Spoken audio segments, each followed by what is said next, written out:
मेरा नाम क्षितिराज आशिक है। ये चैनल मोटिवेशनल चैनल है। ये दुनिया बेरहम है मेरे दोस्त। आप रोना भी चाहेंगे ना तो फिर भी सही ढंग से रो नहीं सकते। क्यों?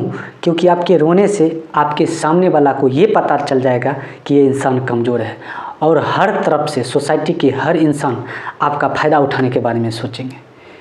तो सवाल ये आता है कि हम रोएंगे क्यों? कि आखिर किस परिस्थिति में आखिर क्या वजह आ जाता है हमारी ज़िंदगी में कि हमको रोना पड़ता है? कहीं ना कहीं आपका काम खराब होता है तब आपको रोना आता है, या फिर किसी कामों में आप असफल हो जाते हैं ना, आपका मन हारने लगता है कि नहीं ये हमसे काम नहीं होगा, या फिर आपके अप लेवल का ना थोड़ा बड़ा काम आ जाता है और आपका सिचुएशन एक ही बचता है और आपको करना ही पड़ता है। उस परिस्थिति में आपका पॉसिबिलिटी है कि आप असफल होंगे तो होंगे, तो उस वक्त भी मन हार जाता है। चाहे कोई स्टूडेंट है एग्ज़ाम वगैरह ना सुसाइड कर लेता है, इतना सुसाइड हो रहा है हमारे देशों में ना, तो इसका ढेर सारा वजह है, इसका ढेर सारा रीज़न है। क्यों? यदि रोने से ना आपका सुसाइड जो अटेम्प्ट होता है ना, सुसाइड करने का जो नौबत आता है वो रुक सकता है, तो आप खुल कर रोएं। कमज़ोर समझेंगे लेकिन आप उस ना समस्या से उबर सकते हैं और हो सकता है आपके लिए कोई नया अवसर मिल जाए। हो सकता है ऊपर वाले आपके लिए कुछ नया प्लानिंग करके रखे होंगे, कुछ नया और कुछ बड़ा, कुछ एक्स्ट्रा ऑर्डिनरी हो सकता है। इसके लिए सोचना नहीं, इसके लिए अगर रोना आ रहा है तो खुल के रो सकते हैं। सामने वाला क्या सोच रहा नहीं सोच रहा उसको छोड़ो, उसके बारे में सोचना ही सोचना है। रोना है खुल कर रो लेना, हंसना है खुल कर हंसना है। फ़र्क यदि सामने वाला को पड़ता है तो पड़ने दो। यदि आप ठीक हैं, आपका सिचुएशन ठीक चल रहा है, आपका समय ठीक चल रहा है, तो आपसे बेहतर इस दुनिया में कोई भी नहीं। बस इतना ख्याल रखना हमेशा। या फिर कोई ज़्यादा खुश होता ना, उससे भी लोगों को जलन होता है। उसको लगता कहीं ना कहीं इसे कुछ ना कुछ मिल गया है, इसे लगता है कोई ना कोई लॉटरी लगा है। हो सकता है या फिर किसी चीज़ में सफल हो गया, या फिर आपका काम सफल हो गया। अब जो है आपका लाइन क्लियर हो गया और आप इस तरह से बेहिसाब रनिंग कर सकते, दौड़ सकते अपने फील्ड में। हो सकता है जितना देर आपको गिराने में सामने वाला ना अपना समय दे रहा, बेशकीमती समय दे रहा, यदि उतना समय वो खुद पर दे देता तो हो सकता आपसे वो आगे निकल सकता था, पर नहीं। तो ये सब जो है ना इंसान को एक दूसरे के कंपटीशन की दुनिया में ना खुद को ना पीछे करने का सबसे आसान तरीका है कि आप अपना बहुमूल्य समय दूसरे के यानी कि आपका जो दुश्मन है ना उसके पीछे लगाएं, उसको गिराने में। ये सबसे आसान तरीका है खुद को सामने वाला के प्रतिद्वंदी से पीछे रखने का। इसके बारे में सोचना नहीं है और खुद पर काम करना। बस खुद पर काम करिएगा तो आप मजबूत बनिएगा और आपको हैप्पीनेस का खुशी एक अलग होता है। और उस ढंग का रोना जो रोइएगा ना तो आपके सिवा आपके फैमिली वाले भी नहीं जानेंगे। सोसाइटी वाले को जानने से बेहतर है कि आप खुद जानिए। और सबसे अच्छी और बड़ी बेस्ट क्वालिटी है कि आप खुद को खुश रखने के बारे में सोचिए किसी भी परिस्थिति में। आखिर आपकी ज़िंदगी में कैसा भी समस्या आ जाए ना उसका सोल्यूशन ढूंढिए। और एक समस्या का ना कई सोल्यूशन है, यदि आप उस पर समय देते हैं ध्यान लगा कर ना तो एकदम आपका उसको सोल्यूशन मिल ही सकता है। कहीं से कोई भी ऑप्शन नहीं छोड़ना है, कोई भी ऑप्शन ही नहीं छोड़ना है ताकि आप कल के डेट में कमज़ोर हो जाए। तो चर्चा ये चला कि हम खुद को खुश कैसे रखेंगे, आखिर क्या हमको कुछ ऐसा मिल जाए कि हम खुद को खुश रख सकते हैं। तो हमको ये सोचना है कि आखिर हम खुश क्यों रहें, इसका वजह ढूंढना है। तो सर्वप्रथम हम देखते हैं यदि हमारा बॉडी नहीं रहता ना, हमारा अस्तित्व नहीं रहता है या फिर आपका अस्तित्व नहीं रहता ना, तो क्या सुख क्या दुख क्या दर्द ना कुछ भी नहीं होता है। तो पहला खुशी हमको ये मिलना चाहिए कि हमारा जन्म जो है इस धरती पर हुआ है एक्सपीरियंस करने के लिए, इस दुनिया की वस्तुओं को एक्सपीरियंस करने के लिए, खुद को फील करने के लिए ना, गॉड को फील करने के लिए। हमारे अंदर जो है और बाहर जो है उसको किस तरह से कनेक्ट करते हैं ना उसके बारे में सोचते हैं। तो वो है थोड़ा डीपली चला जाएगा, इसलिए उस पॉइंट को हम टच नहीं करेंगे। सिर्फ खुशी का वजह ढूंढना है कि हमारा जन्म हुआ और किसके बदौलत जन्म हुआ उसका हर हाल में ना उनका सम्मान करना है। वो आते हैं आपके पेरेंट्स, उनका हर हाल में सम्मान करना तो पड़ेगा ही। क्यों? क्योंकि वो नहीं होते तो आपका अस्तित्व तो इस दुनिया में होता ही नहीं। जब वो हैं तो आपका ही अस्तित्व। ऐसा कोई नहीं है कि किसी का पेरेंट्स है नहीं और वो अस्तित्व में, ऐसा कोई दुनिया का कुछ भी नहीं हो सकता। एक छोटा सा जीव है ना कहीं उसका भी पेरेंट्स है, बशर्ते हम लोग देख नहीं पाते, सोच नहीं पाते, समझ नहीं पाते। इसमें एक मनुष्य प्राणी है जिसको सोचने और समझने की क्षमता डेवलप हुआ है और डेवलप किया है। तो हाँ, समझ सकते हैं, सोच सकते हैं, लॉजिकल सोच सकते हैं, कहीं कि इसका कहीं ना कहीं कॉज है, इसका कहीं ना कहीं पेरेंट्स है किसी भी चीज़ का ना। तो हम लोग पहला खुशी उसके बारे में सोचते हैं और उनका सम्मान हमेशा ही करना है। क्योंकि एक पेरेंट्स को तभी खुशी होता है ना जब उनको पता चलता है एक दूसरे को कि हमारा खून ना, हमारा जो है औलाद इस दुनिया में आने वाला है। उसी वक्त से ना उनको एक ऐसा खुशी होता है, एक ऐसा हैप्पीनेस होता है कि आपके फ्यूचर की संभावनाएं के बारे में सोचने लगते हैं। ये एक छोटी बात नहीं, बहुत ही बड़ी बात है। क्योंकि आपका फ्यूचर सिक्योर करने के लिए आपका पेरेंट्स ना पहले से ही डिसाइड करना शुरू कर देते हैं। आपका नाम वगैरह रखना सोचते हैं कि हाँ ये रखना है ना, आपका किस तरह से एजुकेशन होना चाहिए, किस तरह से आपका वातावरण होना चाहिए, किस तरह से आपका परिवेश होना चाहिए, आखिर किस चीज़ से हमारे औलाद को ना खुशी मिलेगा। हर एक चीज़ डिसाइड पहले से ही करना शुरू कर देते हैं। आपको एक अच्छा वातावरण देते हैं, आपका माहौल देते हैं एक अच्छा ना, फिर उसको परवरिश करते हैं, अच्छा भोजन मिलता है, हर एक चीज़ मिलता है ताकि आप स्वस्थ रह सके, अच्छा रह सके, सुंदर दिख सके। तो कहीं ना कहीं आपकी फ्यूचर की संभावनाएं वो बना लेते हैं और उनका इंतज़ाम करते हैं। सिर्फ संभावना बनाते नहीं, सोचते नहीं, विचार नहीं करते, बल्कि उनको उपलब्ध भी कराते हैं आपके लिए। और आप क्या करते हैं? उन्हीं के साथ गद्देदारी, उन्हीं को धोखाधड़ी। जब आप बड़े होते हैं तो बस जिस वक्त आपका जन्म नहीं हुआ तो उतना उनके पास संभावनाएं था, और जब इस धरती पर आप लॉन्च हुए होंगे तो समझ सकते हैं कि आपकी पेरेंट्स के चेहरे पर कितना बड़ा खुशी होगा कि हमारा औलाद है, हमारा खून है। और एक समय ऐसा आता है वही औलाद, वही खून ना अपना खून दिखा देता है कि हम ऐसा नहीं है, तो उसका भी बारी आता है ना।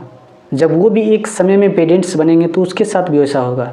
इसलिए किसी भी परिस्थिति में, हर हाल में ना अपने से बड़ों को, जो आपके लिए आदर्श हैं, आइडियल हैं, जिनसे आप कुछ सीख सकते हैं ना, अच्छा और बुरा डिसाइड, लेकिन आपको करना होगा कि हमको बुरा पक्ष ज़्यादा सीखना है और अच्छा पक्ष ज़्यादा सीखना। तो दोनों तो आपको सीखना ही पड़ेगा, क्योंकि पॉजिटिव है तो निगेटिव है, प्लस है तो माइनस है, चित है तो पट है, कहीं ना कहीं दोनों साइड इंगित करता है। तो डिसाइड आपको करना है कि आपको सबसे ज़्यादा जो है ना, सबसे ज़्यादा समय किस पर स्पेंड करना है और किसको हो जाना है, किसका हो जाना है, खुद को किसके लिए और किसको समर्पित कर देना खुद को, किस सिचुएशन में ढाल लेना है। और जिस प्रकार आपका विचार होगा, आपका संस्कार तो वो होता है कि जो आपके पेरेंट्स के द्वारा दिया जाता है।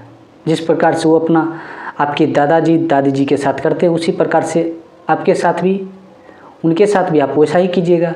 और हो सकता है आपके साथ आपका औलाद करे, तो कहीं ना कुछ लिंक रहता है। लेकिन किसी के बारे में सोचना है नहीं है कि ये क्या कर रहा है, वो क्या कर रहा है। सिर्फ और सिर्फ आपको सोचना है कि हम जो हैं अपने पेरेंट्स के साथ कैसा व्यवहार रखेंगे, कैसा विचार रखेंगे, किस तरह से उनको हेल्प करना है।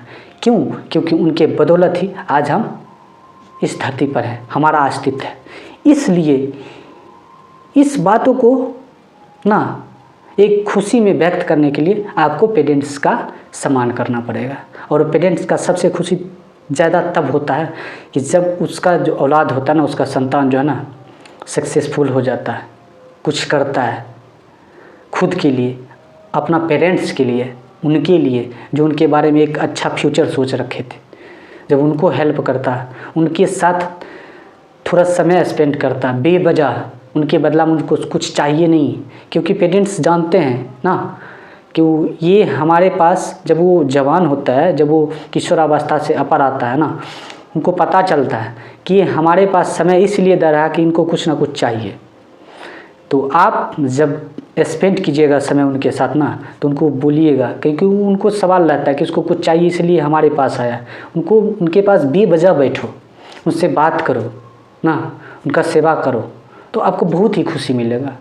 और उस वक्त का मोमेंट ना आपके पेरेंट्स के लिए बहुत ही बड़ा होता है, जो आप सोच तक नहीं सकते। और वो फील आप तभी कर सकते हैं जब आप एक दिन पेरेंट्स बनिएगा। हो सकता है कल के डेट में आप भी उस हैप्पीनेस को फील कर पाइएगा, उस खुशी को फील कर पाइएगा, और खुद को ना स्वाभिमान से भर दीजिएगा। क्या हे भगवान, इतना अच्छा हमें औलाद दिया। और आप लोग भी कहिएगा, हे भगवान, इतना अच्छा हमें पेरेंट्स मिला, इसके लिए बहुत बहुत धन्यवाद। उनको भी है और उनको दोनों को देना है, और खुद को भी धन्यवाद देना है कि इन्हीं के बदौलत ना हम इस धरती पर लॉन्च हुए हैं, कुछ कर पा रहे हैं, किसी के लिए काम तो आ रहे हैं ना, किसी और के लिए ना सही, अपना पेरेंट्स के लिए काम आ रहे हैं। और जब पेरेंट्स के लिए काम आएगा तो आपका विचार ऑटोमेटिक है कि सही होगा, अच्छा होगा ना, एकदम अच्छा होगा। तो हो सकता है आप जब बड़ा सोचिएगा तो फैमिली के लिए, सोसाइटी के लिए, देश के लिए सोच सकते हैं। और इस देश को भी ना अपना जन्म का जो है कुछ बहुमूल्य समय, कीमती जो है आप दे सकते हैं, इस देश के काम आ सकते हैं, इस मातृभूमि के काम आ सकते हैं, और आपका भी जीवन इस प्रकार से धन्य हो जाएगा। तो ये जो है ना एक बच्चों के लिए सलाह है, क्योंकि एक पेरेंट्स तरसते रहता है अपने बच्चे से बात करने के लिए, क्योंकि जब तक वो बालिग हो नहीं जाता ना, जब तक नाबालिग रहता है ना, तो हमेशा साथ में रहता है। जब वो थोड़ा समझदार हो जाता है ना, तो पेरेंट्स तरसते रहते हैं कि मेरे पास कुछ वक्त बिताए, कुछ समय बिताए, हमसे बात करे। पर वैसा होता नहीं है, किसी के पास टाइम रहता ही नहीं, सब अपना अपना बिजनेस में, काम में, नौकरी में, चाकरी में लगे रहते हैं। तो उनको किसी भी प्रकार से समय निकाल कर उनको वक्त देना पड़ेगा, क्योंकि एक समय ऐसा था जब आपका कोई नहीं था तो आपका पेरेंट्स था, और आपको समय दे रहे थे, हर एक चीज़ दे रहे थे, जो भी आपका डिमांड था, जो भी आपका मांग था।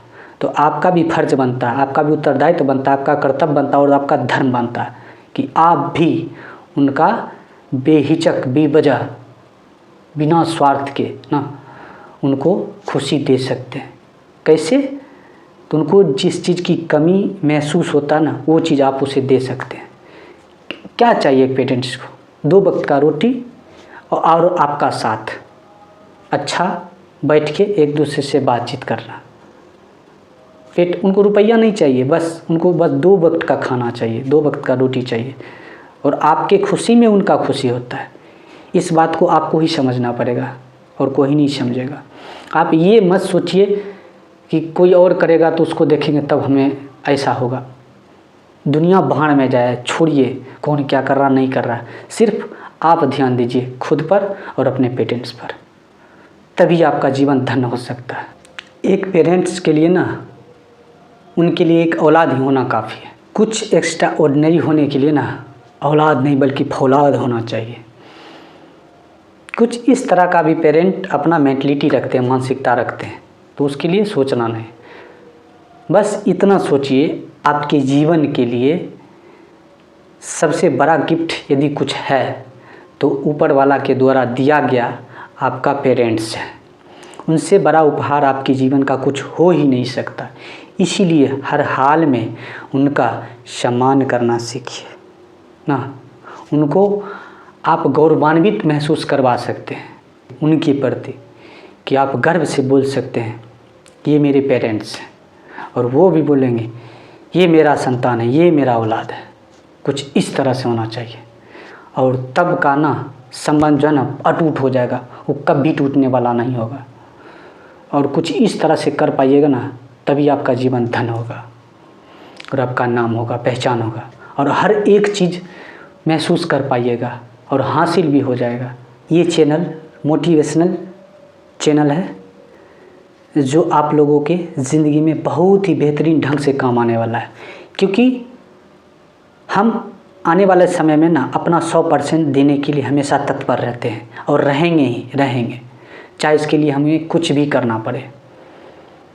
तो हम अपना एक्सपीरियंस शेयर करेंगे, शेयर कर रहे हैं, और जो भी कुछ सीख रहे हैं ना, हर एक बात, हर एक चीज़ आपसे हम शेयर करेंगे।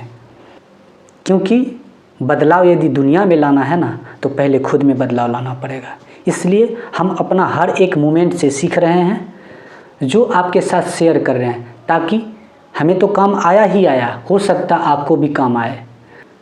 आप अपना समस्या को एक सॉल्यूशन का आकार दे सकते हैं, आप उस समस्या से उबर सकते हैं, आगे बढ़ सकते हैं। तो हमें तो फ़ायदा होगा ही होगा, आपको भी फ़ायदा होगा। लेकिन उससे पहले खुद को क्या करना पड़ेगा, चेंज करना पड़ेगा। और हम वादा करते हैं खुद को चेंज करेंगे, चेंज कर रहे हैं, उसी चेंज के पथ पे आगे बढ़ रहे हैं, अग्रसर हैं। हम आपसे ये उम्मीद रखेंगे कि आप भी एक ना एक दिन खुद को चेंज कर पाइएगा। ये हमें पूर्णतः विश्वास है, खुद पर भी और आप पर भी। तब तक के लिए धन्यवाद।